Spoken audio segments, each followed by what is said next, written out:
Welcome to the channel. I'm Ricky Myers, and this is the golden age of hard rock, where we're bringing hard rock goodness to your dirty little ear holes.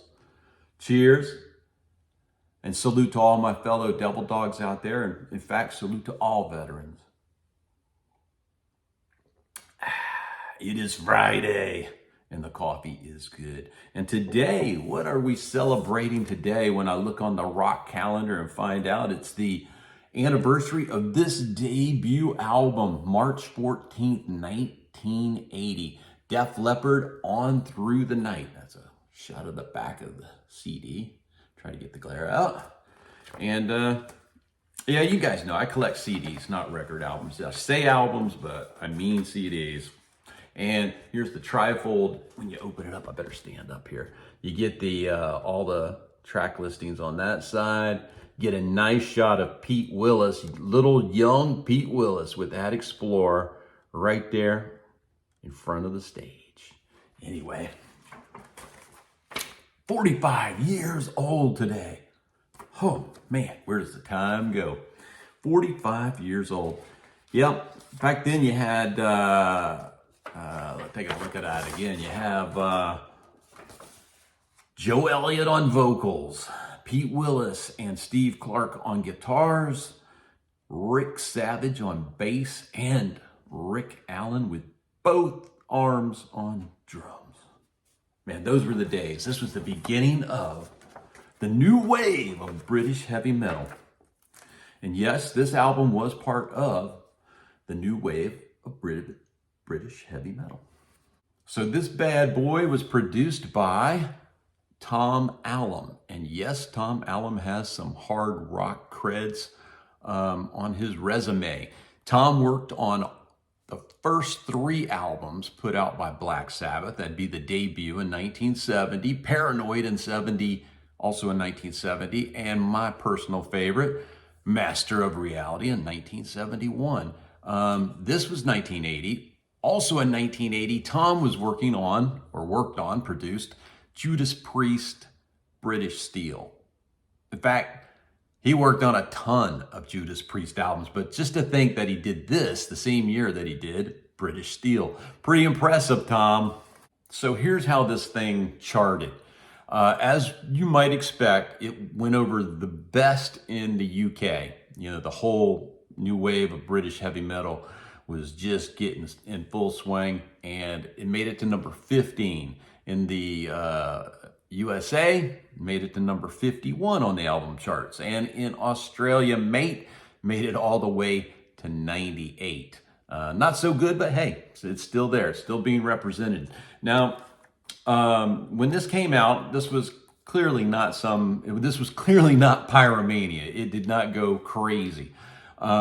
But I will say that by 83, with the help of Pyromania, On Through the Night achieved gold status. And then up to today, this is now a platinum album. Just platinum times 1 though. So I figure I bought the vinyl in the early 80s, and then during the course of this thing, I've purchased 2 copies of the CD, because I'm sure you guys have experienced this too when a copy goes missing. Well, anyway, I had to buy 2 of them. So, hey, I did my part, people. I purchased 3 of these things out of that 1 million. Did you do your part? Let me know if you own this thing down in the comments. Another thing we can talk about is the first time that Leppard toured America was in support of this record.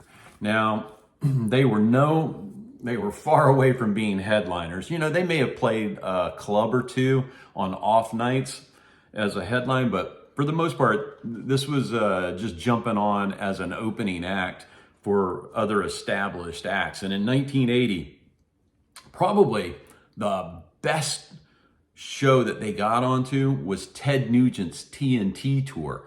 It was Ted Nugent, the Scorpions, and Def Leppard in the opening slot. Man, that didn't come anywhere near Florida, or I would have jumped all over that. But I know a lot of you guys, I've talked to you over the years, a lot of you guys were lucky enough to see one of those shows on that tour. I mean, 1980, just think of that for a second. 1980, Ted Nugent, Scorpions, Def Leppard. That was that. I mean, that's just damn a killer billing. That's what that is. And a lot of people will, they judge Nugent from his politics today, and they seem to try to want to just erase that he was ever a big thing. But Ted was definitely a big thing back in the late 70s and into the 80s a little bit. One thing I will give him credit for is that he did not shy away from bringing hot new bands out on the road with him. I mean, anybody who brings the Scorpions on their tour, you got to be ready to bring your A game if you're going to have the Scorpions go on before you. And then to add in Def Leppard, to kick it off with Def Leppard, then the Scorpions, then Ted coming out and playing his classics. He did not shy away. There's some bands, Van Halen was one that I never saw a good opening act with Van Halen. It was always, I mean, what was the last tour? Kool and the Gang? What the hell was that all about? I don't know. But I didn't see that one. But anyway, I was just in defense of Nugent, and he always had some great opening acts. And so what I wanted to do real quick was say, okay, who else did the Leps? The Leps also opened up for Judas Priest on a bunch of shows and Pat Travers. In fact, if you want, there is a video. If you do a search for Def Leppard 1980, what is it? It's I forget the city. Fresno. If you do a search for Fresno 1980 Def Leppard, somebody has a very good quality upload of that. Was their second show in America. And, I think they've got about 6 or 7 songs, was probably about all they were allowed to do as an opening act anyway. But if you want to see what the buzz was all about back in 1980, check out that video. I was going to tell you, here's a typical set list. I've got this written down.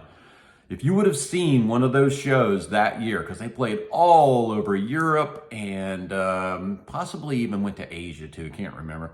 But the set list, the opening song was typically When the Walls Came Tumbling Down, It Could Be You, Hello America, Satellite, Lady Strange. Interesting that they were playing Lady Strange, but I've read interviews about it. They had already written the song. It'll, of course, come out on the next album, High and Dry, but they were playing it already in 1980. Followed by Rock Brigade, Answer to the Master, It Don't Matter, Rocks Off, Wasted. And if they were allowed to do an encore, many times the opening band is not allowed to, they would have Ride Into the Sun as their encore. Anyway, what a great introduction to the world. Debut album, March 14th, 1980. Guys, I hope you have a great weekend, and I hope you get the opportunity to crank up something loud, be it Def Leppard or something else. And until next time, keep rocking.